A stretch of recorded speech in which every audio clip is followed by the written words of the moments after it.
के कानों में किसी व्यक्ति की आवाज टकराई। मुझे बहुत प्यास लगी है। मैं बहुत देर से प्यासा हूँ और तालाब तलाश रहा हूँ। क्या तुम मुझे बता सकते हो कि यहाँ आसपास कोई तालाब है? बिरजू ने पलट कर देखा तो उसके सामने एक सज्जन व्यक्ति था जो दूर से ही धनी मालूम पड़ता था। बिरजू उस व्यक्ति की ओर देखकर बोला, क्षमा कीजिए, मैंने आपको इससे पहले कभी नहीं देखा। क्या आप कहीं बाहर से आए हैं? हाँ, मेरा नाम राकेश है। मैं दूसरे राज्य से व्यापार के सिलसिले में रामपुर राज्य जा रहा हूँ, मगर यहाँ आते आते मुझे बहुत तेज प्यास लगने लगी है। कुछ बताइए ना, कहाँ है तालाब? मैं जल्दी जल्दी में अपने साथ पानी लाना भूल गया। ठीक है, चिंता मत करो। देखो, तुम यहाँ नए हो इसलिए तुम्हें नहीं पता कि यहाँ तालाब कहाँ है। आओ, मैं तुम्हें तालाब के पास ले चलता हूँ। उसे एक तालाब के पास ले गया और बोला, इस तालाब का पानी साफ है। मैं भी इसी तालाब का पानी पीता हूँ। आप भी पानी पी लीजिए। अच्छा, हाँ, तुम्हारा बहुत बहुत धन्यवाद जो तुमने मेरी सहायता की। धन्यवाद। इतना बोलकर राकेश ने अपनी जेब से एक पोटली निकालकर जमीन पर रख दी और तालाब का पानी पीने लगा। बिरजू की नजर जैसे ही उस पोटली पर पड़ी तो उसकी आंखें आश्चर्य से फटी रह गईं।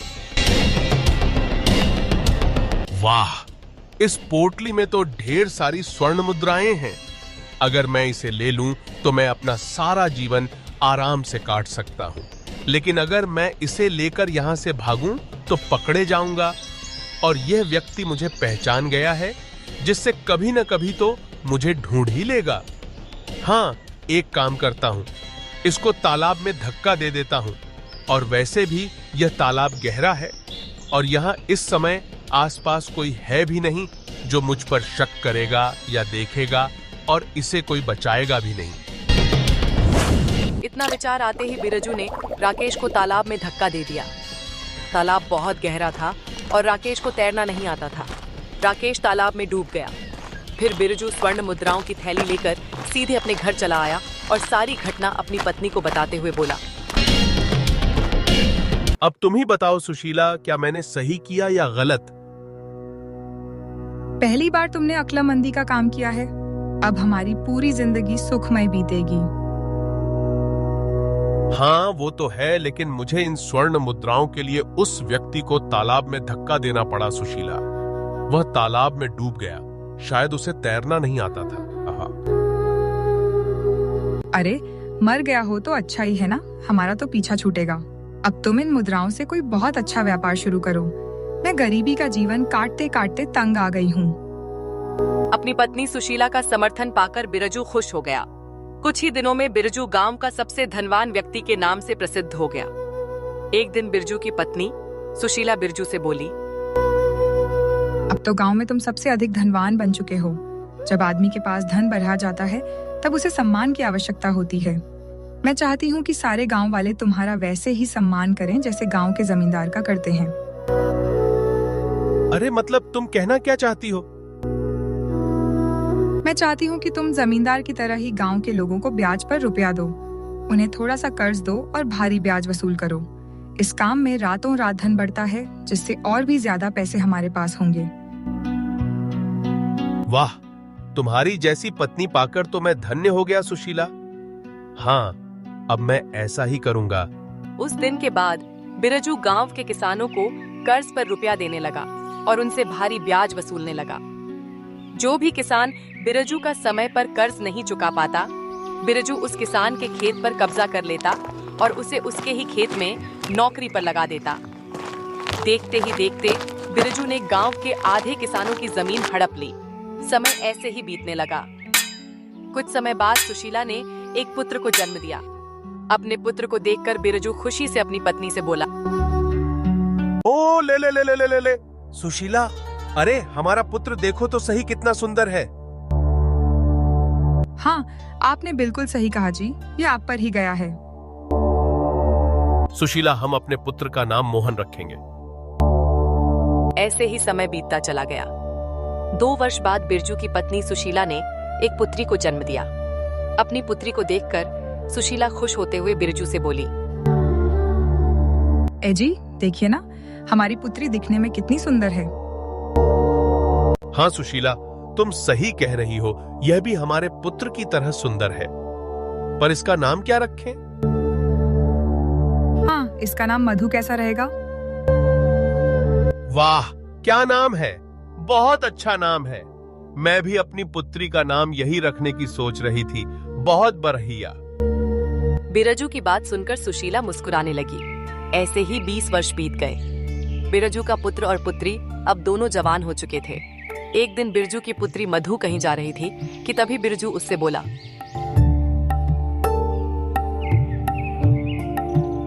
अरे मधु बेटा, ये तुम रोज रोज कहाँ जाती हो? पिताजी, आप तो जानते हैं कि मुझे जंगल में टहलना कितना अच्छा लगता है। वहाँ पर कितना अच्छा माहौल होता है।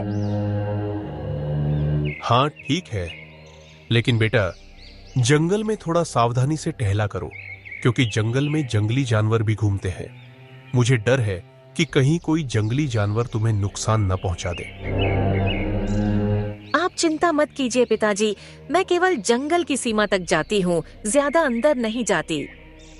इतना बोलकर मधु घर से बाहर निकल गई और जंगल में एक पेड़ के नीचे बैठ गई। तभी उसने देखा कि एक सुंदर युवक जमीन पर पड़ा कराह रहा था और उसके बगल में एक सुंदर घोड़ा खड़ा था। मधु तुरंत उस युवक के पास जाकर बोली। कौन हो तुम? मैंने पहले तो तुम्हें इस जंगल में कभी नहीं देखा और न ही अपने गांव में। मेरा नाम देव है। मैं दूसरे राज्य से आया हूँ। घोड़े पर सवार होकर यूं ही घूमते घूमते इस तरफ आ गया, लेकिन अचानक मेरा घोड़ा बुरी तरह बिधक गया और मुझे जोर से जमीन पर फेंक दिया। मेरी कमर में बहुत तेज दर्द हो रहा है। क्या तुम जरा मेरा हाथ पकड़कर मुझे उठा सकते हो? माफ करना, मैं खुद से उठ नहीं पा रहा। जब घोड़े की सवारी करनी नहीं आती तो फिर घोड़े की सवारी क्यों करते हो? इतना कहकर मधु ने देव का हाथ पकड़कर उठा लिया। देव मुस्कुराते हुए मधु से बोला। शुक्रिया। वैसे तुम कौन हो और इस जंगल में क्या कर रही हो? मेरा नाम मधु है। मैं यहीं पास के गांव में रहती हूँ। मुझे भी जंगल में टहलना बहुत अच्छा लगता है। वाह, लेकिन तुम तो एक लड़की हो और जंगल जैसी जगहों पर अकेले टहलना थोड़ा खतरनाक नहीं लगता तुम्हें? अगर कभी यहाँ कोई जंगली जानवर आ गया तो? जरा सोचो, उस वक्त तुम्हारा क्या होगा? तुम्हें अपनी सुरक्षा का ख्याल रखना चाहिए। सुरक्षा करना मुझे अच्छी तरह आता है देव, तुम अपनी फिक्र करो। अगर मैं यहाँ न होती तो अब तक तुम यहीं जमीन पर पड़े कराह रहे होते, और अगर उस वक्त कोई जंगली जानवर आ जाता तो शायद अब तक तुम उसके पेट में आराम फरमा रहे होते। मधु की बात सुनकर देव जोर जोर से हंसने लगा। उसकी हंसी में जैसे दर्द भी छुपा था और मधु की चतुराई का सम्मान भी। उस दिन के बाद जैसे कोई अदृश्य डोर उन्हें जोड़ गई थी। देव हर रोज मधु से मिलने के लिए उसी जंगल में आने लगा। धीरे धीरे ये मुलाकातें उनकी आदत बन गईं।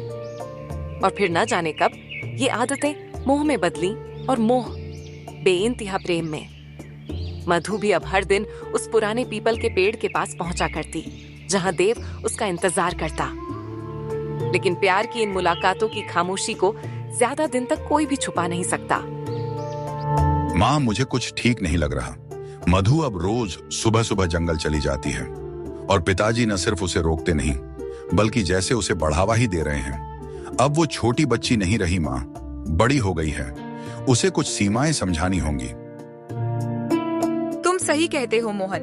मैं तो तुम्हारे पिताजी को समझा समझा कर तंग आ गई हूँ, मगर तुम तो जानते ही हो कि वह मधु से कितना प्रेम करते हैं। आज मैं पता लगाकर ही रहूंगा कि आखिर मधु जंगल में क्या करने जाती है। इतना कहकर मोहन जंगल की ओर बढ़ गया। थोड़ी देर खोजने के बाद उसकी नजर एक पेड़ के पास गई, जहां मधु किसी अनजान लड़के से बातें कर रही थी। यह देख मोहन का चेहरा तमतमा उठा और वह गुस्से में घर लौट आया। जब मधु घर पहुंची तो मोहन झल्लाते हुए बोला, क्यों? आखिर तुम जंगल में किस युवक से बातें कर रही थी? बोलो, कौन था वो? बोलो। अपने भाई की बात सुनकर मधु घबराते हुए बोली, उसका नाम देव है भैया। वह एक व्यापारी है। वह मुझसे प्रेम करता है और मैं भी उससे प्रेम करती हूँ। ओह, बकवास बंद करो मधु। आज के बाद तुम उस युवक से कभी नहीं मिलोगी। आज के बाद से तुम्हारा जंगल जाना बंद। बस बहुत हो गया। लेकिन भैया, मैं उससे विवाह करना चाहती हूँ। बस इससे आगे एक शब्द भी अगर तुमने कहा ना, तो मैं तुम्हारा मुंह तोड़ दूंगा। अरे आखिर क्या समस्या है मोहन? अरे वह मेरी पुत्री है। अगर वह उससे विवाह करना चाहती है तो इसमें क्या समस्या है? और वैसे भी मधु बता रही है कि वह एक व्यापारी है। पिताजी, जिसे मधु प्रेम समझ बैठी है वह कोई साधारण युवक नहीं, एक डाकू है। मैंने खुद उसे मुसाफिरों को लूटते देखा है। वह व्यापारी नहीं, जंगल में झोपड़ी बनाकर छुपा बैठा है। मधु उसकी चाल में फंस रही है। मोहन की बात सुनकर बिरजू बुरी तरह से चौंक पड़ा और गुस्से से मधु से बोला, क्या आज के बाद तुम जंगल नहीं जाओगी मधु, और उस लड़के से कोई संबंध नहीं रखोगी? मैं अपनी बेटी का रिश्ता किसी डाकू से नहीं जोड़ सकता। मेरी इज्जत दांव पर नहीं लग सकती। अपने पिता की बात सुनकर मधु फूट फूट कर रोने लगी। अगले दिन मधु सबसे नजर बचाकर देव से मिलने के लिए दोबारा जंगल में चली गई। अरे, आज तुम्हें आने में इतनी देर कैसे हो गई मधु? मधु सारी घटना बताते हुए बोली, भैया को हमारे बारे में पता लग गया है देव। तो इसमें डर क्या है? मैं वैसे भी तुम्हारे भैया और पिता से हम दोनों के विवाह की बात करना चाहता था। भैया बता रहे थे कि तुम कोई व्यापारी नहीं बल्कि एक डाकू हो। सच सच बताओ, तुम कौन हो? मधु ने इतना कहा ही था कि तभी वहां पर मधु का भाई मोहन पहुंच गया। मधु और देव को एक साथ देखकर वह बुरी तरह से क्रोधित होकर देव से बोला, तूने मेरी बहन की आंखों में विश्वास की पट्टी बांध दी है। अरे डाकू कहीं के, आज मैं तुझे जीवित नहीं छोड़ूंगा। रुक जा। तुम्हें क्या लगता है कि मैंने अपने हाथों में चूड़ियां पहन रखी हैं क्या? एक बार मुझसे दो दो हाथ करके तो देख, तुझे पता लग जाएगा कि किसमें कितना दम है और किसने अपनी माँ का दूध पिया है। आजा बेटा। देव और मोहन के बीच जोरदार झगड़ा शुरू हो गया। अचानक गुस्से में देव ने एक पत्थर उठाया और मोहन के सिर पर दे मारा। चोट इतनी गहरी थी कि मोहन चीखते हुए जमीन पर गिरा और वहीं दम तोड़ दिया। ये देख मधु घबराकर कांपती आवाज में बोली, तत तुमने ये क्या कर डाला? मेरे भाई को मार डाला तुमने। मतलब वही सही था, तुम व्यापारी नहीं, एक डाकू हो। क्योंकि सिर्फ डाकू के सीने में रहम नहीं होता। अब मैं सब सच गांव वालों को बता दूंगी। तभी देव क्रोधित होकर मधु से बोला, अरे बताओगी तो तब ना, जब तुम यहाँ से अपने घर वापस जाओगी। इतना बोलते ही देव ने जेब से एक जहरीली पुड़िया निकाली और अचानक उसका जहर मधु पर फेंक दिया। मधु तड़पती हुई बेहोश होकर जमीन पर गिर पड़ी। उधर जब सुबह तक मोहन और मधु घर नहीं लौटे तो बिरजू और सुशीला का दिल अनहोनी की आशंका से कांप उठा। सुबह हो गई, ना तो मोहन घर पर आया और ना मधु। पता नहीं दोनों कहाँ होंगे। कहीं कुछ हो तो नहीं गया उन्हें जंगल में। हाँ, तुम सही कहती हो। मैं उन्हें ढूंढने के लिए जा रहा हूँ। तभी वहां पर देव आ जाता है। देव को शंका भरी नजरों से देखता हुआ बिरजू बोला, कौन हो तुम? पहले तुम्हें यहाँ कभी नहीं देखा। मैं वही हूँ जिसे तुम्हारी बेटी प्रेम करती है। देव की बात सुनकर बिरजू पूरी तरह से क्रोधित हो उठा। अच्छा, तो तुम हो। तो तुम यहाँ तो आ गए हो, लेकिन अब यहाँ से वापस नहीं जाओगे। मैं अभी गांव वालों को यहाँ पर बुलाता हूँ और तुम्हारी सच्चाई बताता हूँ। सुनो ससुर जी, मोहन को मैं खत्म कर चुका हूं और मधु वो मेरे पास है। अगर गांव वालों को कुछ बताया तो वो भी नहीं बचेगी। सिर्फ मैं जानता हूं वो कहां है, समझे? देव की बात सुनकर बिरजू और सुशीला बुरी तरह से घबरा गए और अपने पुत्र की मौत के बारे में सुनकर फूट फूट कर रोने लगे। बिरजू रोते हुए देव से बोला, क्या ये क्या किया तुमने? अरे आखिर तुम चाहते क्या हो? मेरे पुत्र ने क्या बिगड़ा था तुम्हारा? क्या कर दिया तुमने? ये क्या क्या क्या चाहते हो? बोलो। अच्छा तो सुनो, मुझे 1,00,000 स्वर्ण मुद्राएं चाहिए। 1,00,000 स्वर्ण मुद्राएं, समझे? और यह सारी स्वर्ण मुद्राएं लेकर जंगल में तालाब के किनारे आ जाओ और वहीं से अपनी पुत्री को ले जाओ। बस बात खत्म। क्या? यह तो बहुत बड़ी रकम है। इतनी बड़ी रकम को हासिल करने के लिए मुझे अपनी सारी संपत्ति बेचनी पड़ेगी। ओ, ऐसा क्या? तो फिर जल्दी से अपनी सारी संपत्ति बेच दो। मैं तुम्हारा जंगल में तालाब के किनारे इंतजार करूंगा। मधु से प्यार हो तो आके ले जाना, नहीं तो मैं तो प्यार करता ही हूं।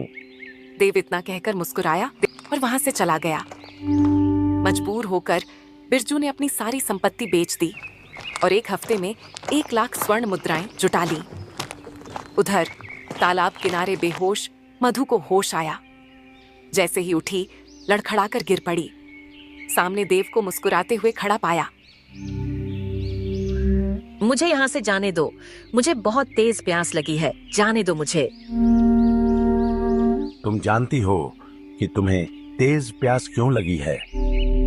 क्योंकि तुम 1 हफ्ते से यहाँ पर बेहोश हो, लेकिन मैं तुम्हें पीने को कुछ भी नहीं दूंगा। मुझे थोड़ा सा पानी पिला दो, प्यास के मारे मेरा बुरा हाल हो रखा है। अगर मुझे पानी नहीं मिला तो मैं मर जाऊंगी। ओ मेरी प्यारी मधु, तुम मर जाओ ना, मुझे कोई फर्क नहीं पड़ता तुम्हारे मरने और जीने से। देव ने इतना कहा ही था कि मधु ने अपनी आंखें बंद कर लीं। मधु को मृत होता देख देव अपने आप से बोला, अरे यह तो सच में मर गई।